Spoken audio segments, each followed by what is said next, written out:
So county defendants, item 2 on page 4, it's unclear to me why you're moving the court to exclude the testimony of declarations when I thought I had already audited that. Ms. Krager?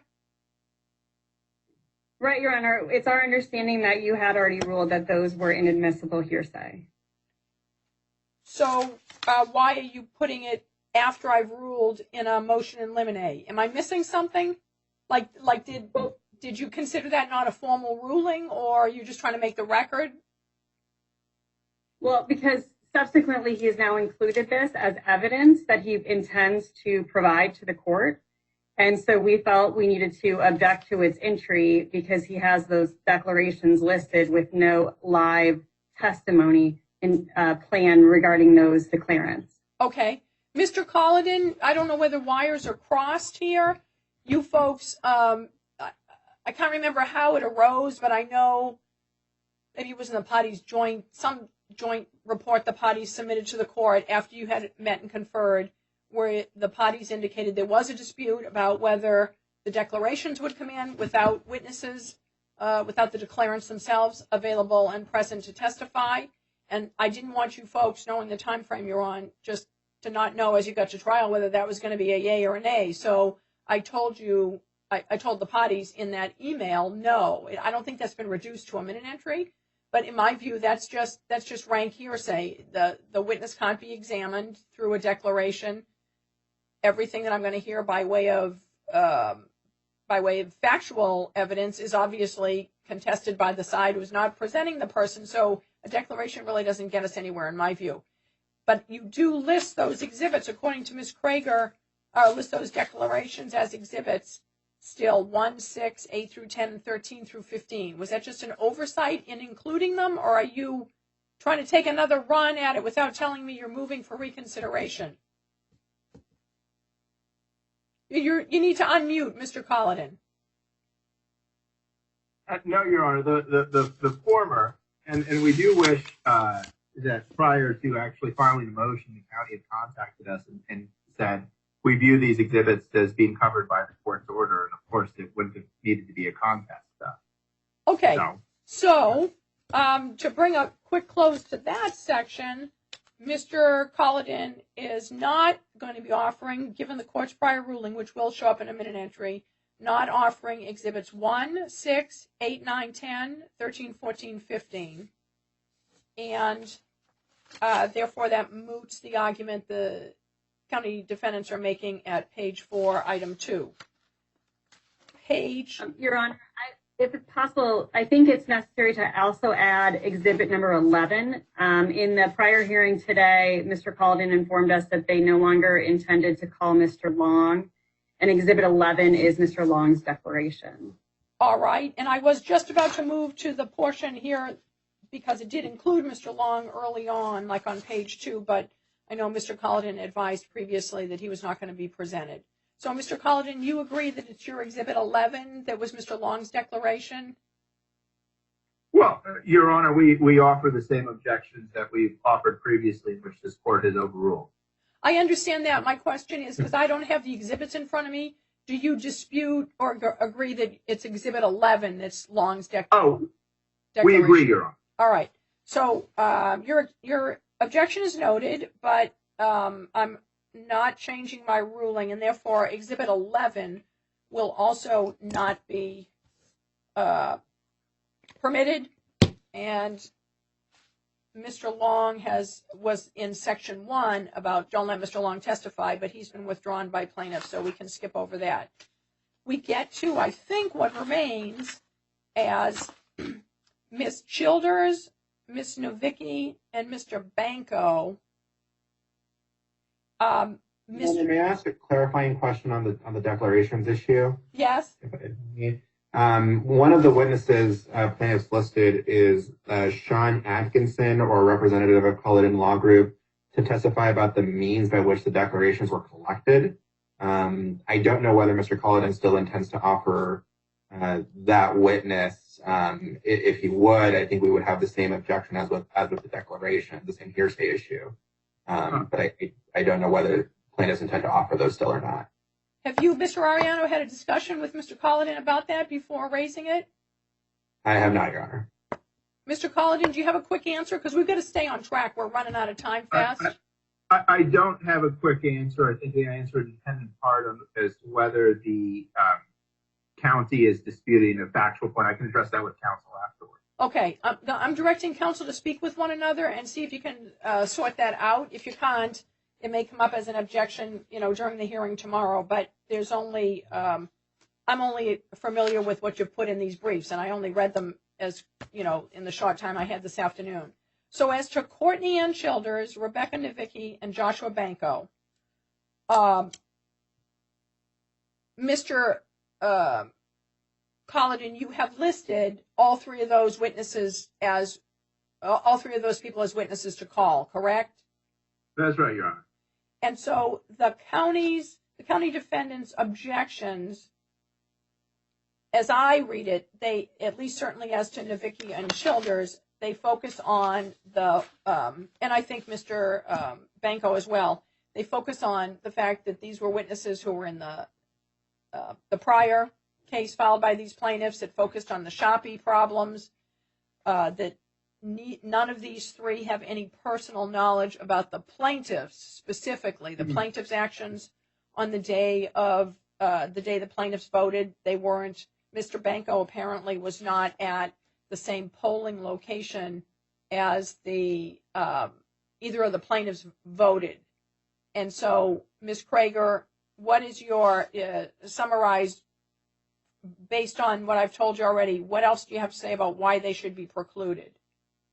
What's your basis for how they're not relevant, in other words?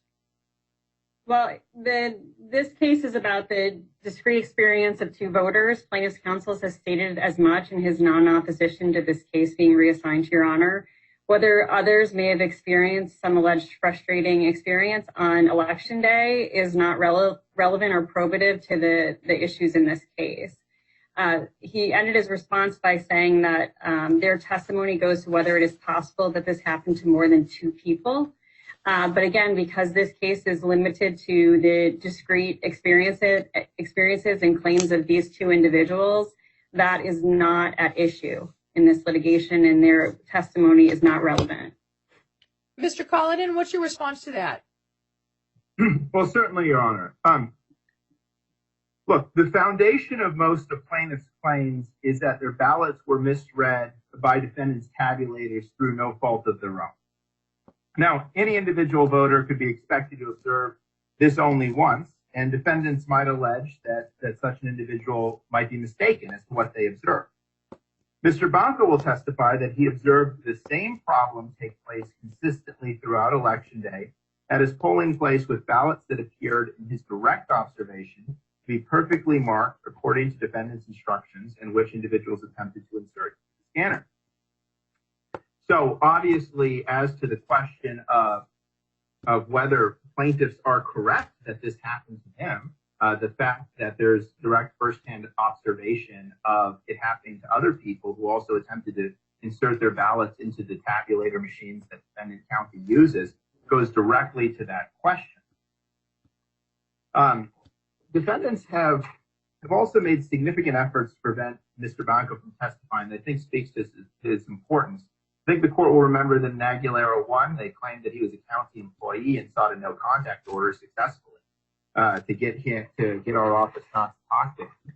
Then more recently in this matter, argued that they couldn't accept the subpoena for him about halfway into the case because he was no longer a county employee, was wasting precious days that we could have worked to arrange his testimony. After we also requested his contact information, and the county defendants told us that we had to find Mr. Banco ourselves, which we did in a single day. And then only after we did manage to tag him with the testifying subpoena do we get this motion in limine for his testimony. And frankly, these are not the acts of a party that believes this testimony is insignificant as to the key issues in this case. Look, Your Honor, this case is about what happened to our clients, certainly in large part, and Mr. Banco's testimony goes directly to whether it's possible that what they allege happened actually happened and whether they're mistaken or whether this was a real problem they experienced. But more than that, I think the public looks looks to this court to make its decision after receiving the best available evidence. As this court has indicated, largely trust the parties put on this case. I'll represent to this court that other than plaintiffs themselves, Mr. Bonco's testimony is the most directly probative as to the factual allegations this case concerns. And so I would urge the court in the strongest possible language testimony. The court is more than capable of giving it the weight that it deserves, but we really think it's key to our case. Mr. Collin, you were breaking up a little bit there. I think I heard most of it. Did everybody else? I think I saw people reacting a little bit right at the end. But Mr. Collin, you spent most of that time talking about Mr. Banco. Is he the person you're concerned about as opposed to Childers and Nowicki? Well, certainly what Childers and Nowicki have is probative to whether this happened as well. But so it's not that I'm. We're not hearing you, Mr. Collin. I'm absolutely concerned with him. Mr. Collin, I think none of us are hearing you right now. Let me use. Mr. Let me use my colleague. Mr. Collin, hold on. Mr. Collin? Maybe he's not hearing me. Counsel, can you hear me? Can I hear it? Yeah, I can hear it, right? Counsel, yes. Can everybody else hear me? Can you hear me? I don't think anyone's hearing me. Ms. Krager, I can hear you. Okay, nobody was nodding their heads. You all were just staring at me. Mr. Collin, when you sat back in your chair, we could hear you well. Oh, I'm sorry. It's because the rest of you are muted, but I still didn't see any heads shaking or nodding. Mr. Collin, you didn't have a problem being heard from my end until you started leaning forward. Very, very good, Your Honor. You had inquired of the three which ones we're concerned about. Yes. My answer was obviously we think all their testimony is probative as to whether this could have happened to plaintiffs and whether plaintiffs' explanation and observation of what happened to them is likely correct or likely mistaken. However, Mr. Banco is by far the person we are most concerned about. We view him as absolutely essential to our case. Okay. Is there anybody else that needs to weigh in this, or Ms. Krager, it's just your motion, isn't it? That's correct. And Ms. Krager, you can go ahead and address what you want, but I'm inclined to let all three of the witnesses testify and figure it out tomorrow. I say that because you folks know a lot more about how these facts are going to come together, who's going to say what, who experienced what. It's all kind of a wash right now for me. I'm having trouble just kind of keeping in different lanes. Wait a minute, where was this person? What happened to this one? What happened to that one? And it may be that Mr. Collin wastes his time on a witness because I ultimately don't give it any weight. I find it doesn't bear on these plaintiffs' claims. But he believes they're relevant. I certainly think as to Banco, I would definitely not grant the motion in limine as to Banco. Banco's role, his knowledge, his involvement, not role as to the plaintiffs, but just in the election process, and what he's had to say, the court believes that's appropriate for me to hear. I'm not so convinced as to Childers and Nowicki, but I'm going to have to just hear what they have to say tomorrow. Certainly, we don't have the worry of having a jury sitting over there that has trouble at the end of the day figuring out, well, that doesn't merit any weight, or I really should not have let that person testify. I can figure that out, and I vow to you I'll do my best to do that. So I would deny the motion in limine as to those three, unless, Ms. Krager, you've got any remaining argument in your pocket that I have not heard yet. No, Your Honor, we understand you can weigh the evidence. All right. And then I had just one question. Oh, I'm sorry. Never mind. I'm jumping forward. We're not in a position to deal with. Oh, I know what it was, Mr. Collin. What was your footnote 3 on the bottom of page 4 directing me to? Let me look it up, Your Honor. I have a good memory, but not the. Well, I can tell. I can read it to you. You said this sentence. You said, now, just hours before the hearing, defendants and interveners filed multiple motions and seek to take time away seeks to take time from the hearing date to do so. Footnote 3, sorry. See Hearing Exhibit 25, Maricopa Voting Plan, pages 45 to 46. Your Honor, co-counsel Ms. Becker drafted that portion. I'll let her address. Ms. Becker, what was I supposed to make of that? Because I didn't see the connection. You need to unmute. Ms. Becker, would you unmute? Sorry, Your Honor. That is a reference to the I believe, and I'm sitting away from my desk because this is where my camera is. I believe that is just a reference to the training manual that that the county produces that discusses various documents that are available to the public. I don't know whether it was a miscite. We don't need to dwell on it. The court's ruling is what, in this respect, as to this issue, what the defendants, or the plaintiffs were looking for. But you might take a look at that tonight and make sure you weren't intending to give me something else. It didn't match up to me. All right. Okay, sorry about that. That's all right. And then, Mr. Colligan, do you intend to file a response to the motion to quash? Yes, Your Honor. We would intend to file a response to the motion to quash. Okay. Let me give you a preview, Mr. Colligan. It may help here. 30B6 deposition is not appropriate for tomorrow. Tomorrow's a hearing/trial. So I don't understand the whole kind of concept of find somebody who knows the most about XYZ. And that, you can't hear me? Can you hear me, Mr.? We just did that. Okay. So the sort of interplay between 30B6 and a witness testifying in court at a trial or a hearing, that's not there. 30B6, Rule 30 is oral depositions. That's not what we're doing tomorrow. We're doing trial hearing testimony. So I'm just giving you a preview for purposes of what you may want to address in your response. It looks like you're mixing apples and oranges in a way that is really not intended under the rules, number one, as to that. And number two, as to the descriptions of basically finding the poll worker who would have been the one that interacted with either of the plaintiffs. As just a physical matter, at 4:58 at night, I don't know how anybody would be able to identify that person. Maybe you've had discussions with opposing counsel and there's some way in which it could be done. But also, if they are former employees, temporary workers, just as a practical matter, I don't know how anybody's going to locate those people. So those are my concerns, simply having read one side, obviously. You read the other side, and then you say, oh, well, that's some good points. But those are the things that really jumped out at me on the motion to quash. Yes, Your Honor. And it actually, I might be inclined to respond to this one orally, since I think by the time we put something in writing, it would definitely be too late.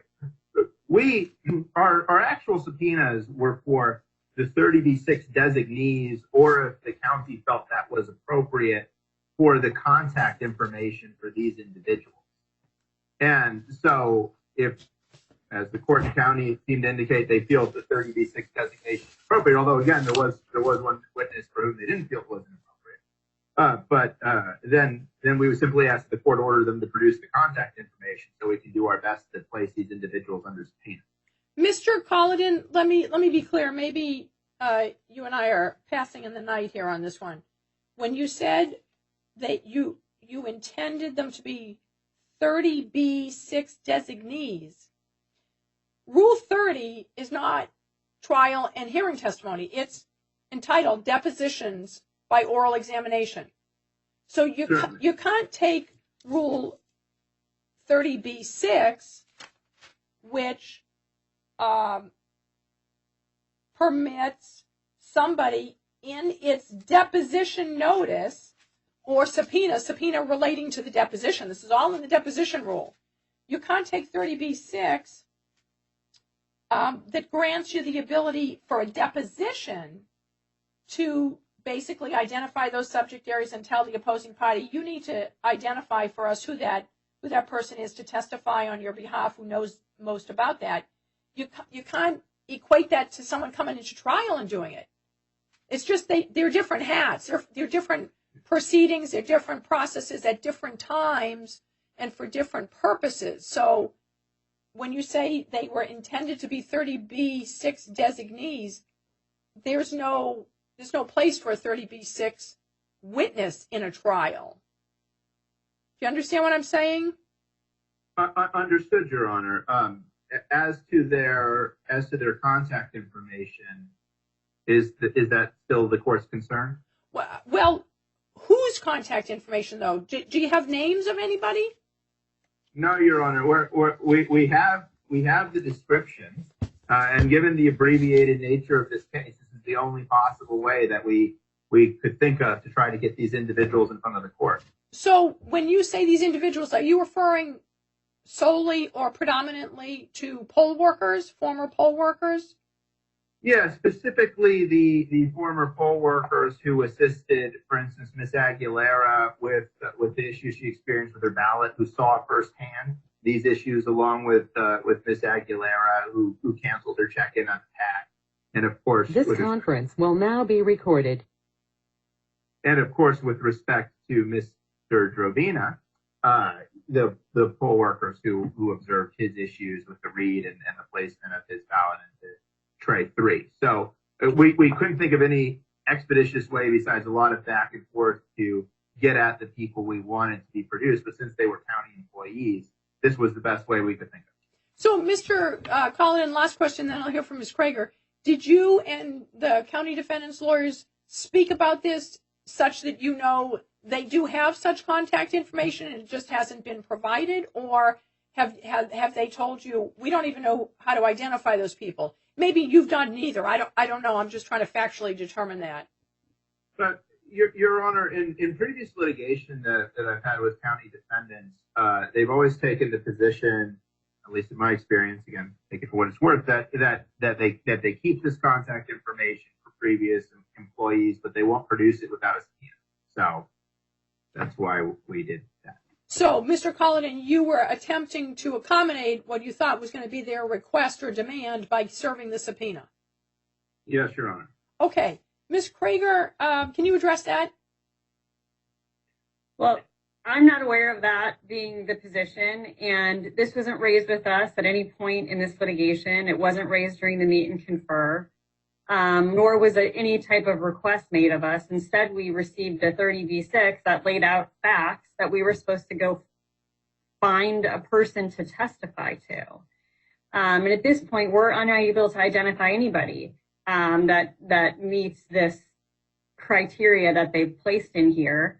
Had they wanted to go out and interview poll workers, that could have been a discussion that we could have had earlier on, and they could have sought contact information, but that's not what they did. This case was originally filed 2 weeks ago.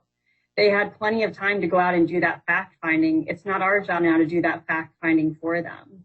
Because, Ms. Krager, when you say it's not our job to do that fact finding for them, are you suggesting that you don't know, as you sit here at this moment, who that poll worker is? Someone would have to research it somehow. That is correct. And hundreds of people vote on election day. And there's, we don't have that person named or available as requested just yesterday by Mr. Collin. So, Ms. Krager, in terms of what information the county does have available to it, presumably, if there was all the time in the world to look at this, you would be able to identify who the poll workers were working at a given polling place on maybe even with an hour, a range of hours or something. But would there even then be a way to identify who it was that dealt with the plaintiffs or Ms. Aguilera anyway? No, there's no record of specific, well, certainly ballots aren't tied to specific individuals. The person working at the tabulation machine doesn't have any idea who the individual is. And there's, the interaction with the poll workers is very limited. I mean, certainly we could provide the list of poll workers who worked at various locations on a given day. But that would be the limitation. We can't link this voter to a particular poll worker. And Ms. Krager, how many poll workers, you may not know the answer to this, but maybe one of your team does. Any idea how many poll workers were working, say, at the location where Ms. Aguilera voted on that day, on election day? Somewhere in the range of 8 to 10. Okay. So are you saying you have that information handy? Yes, we could get that. All right. I'm not for Mr. Jobina's location. That was a different location, I don't know correct? what the number is for them. What's that? I'm sorry, I spoke over you. That was a different location? That's my understanding. And what did you say about that location? I do not know how many poll workers were there Okay. that day. So, Mr. Colladin, would that help? That appears to be what the county at the 11th hour has available to them to provide. I'm sorry, Mr. Colladin, you're muted, but before you start to talk, Ms. Krager, just to clarify, and those poll workers were all temporary workers who are no longer employed by the county? That is correct, Your Honor. Okay, so Mr. Colladin, would that be helpful, sir? Certainly, especially if it was broken down by time, at least it'd give us a shot at trying to locate these people. I don't know. We don't have it broken down by time. I'm sorry, what's that, Ms. Krager?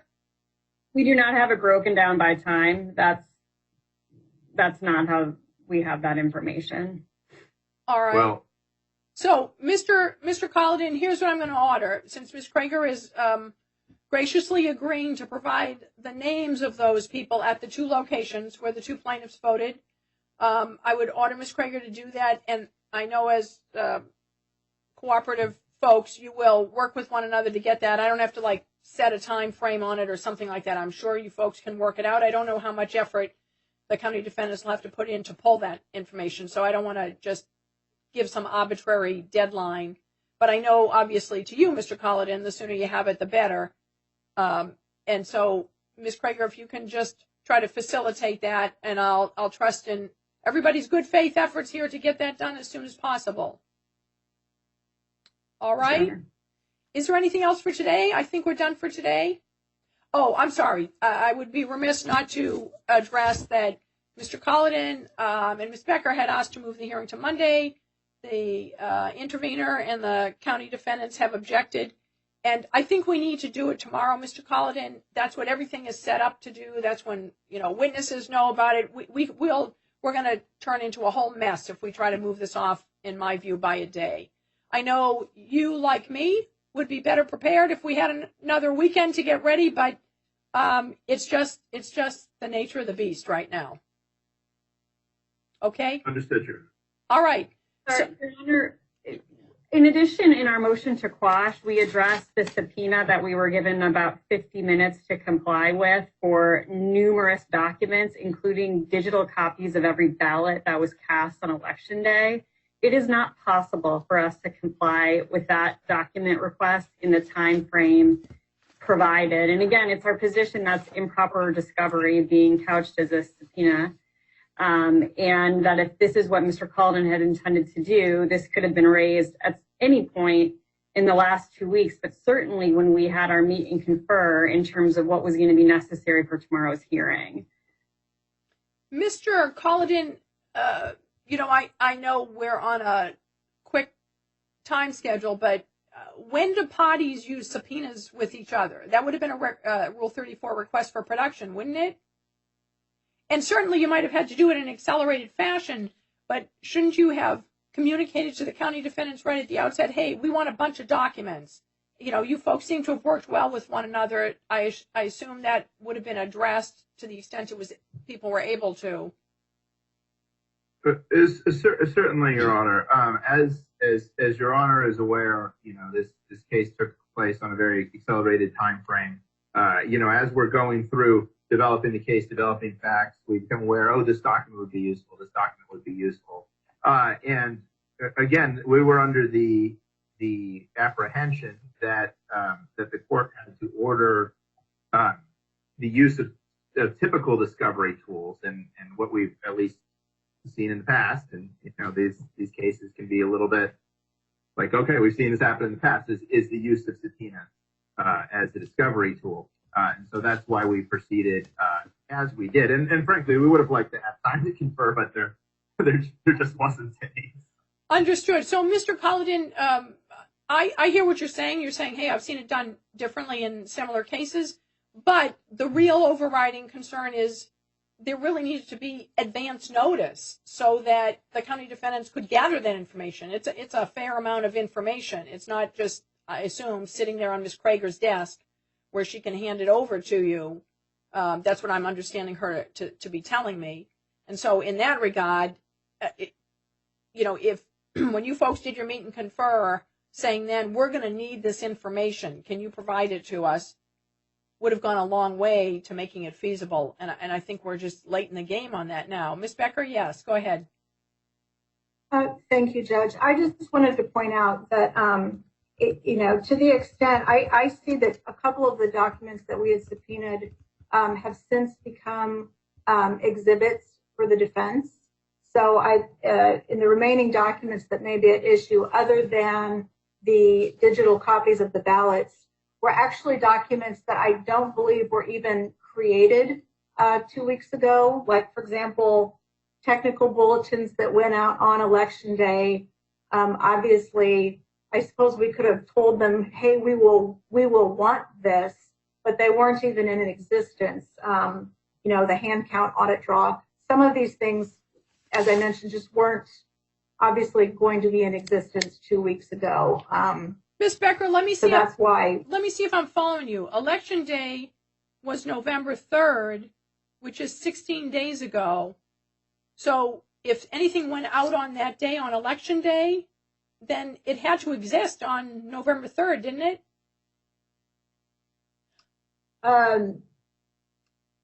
Yes, Your Honor, you're right. And I'm not that great with the math either. But I think the point is that the manual describes some of these tests, which is what alerted us that they had taken place. We didn't know when they were going to take place. I know that part of the motion, the defendant said we could have done a public records request. But again, to Mr. Collidan's point, that would take even more time, since these are documents that the county admits they have and have told the public this is everything that we're doing to make sure these tests are done and that the equipment's working. So Ms. Becker, I understand what you said about the public records request. I don't have any personal experience with that. Maybe Ms. Krager can address that. It seemed to me that that's probably going to take a sizable amount of time.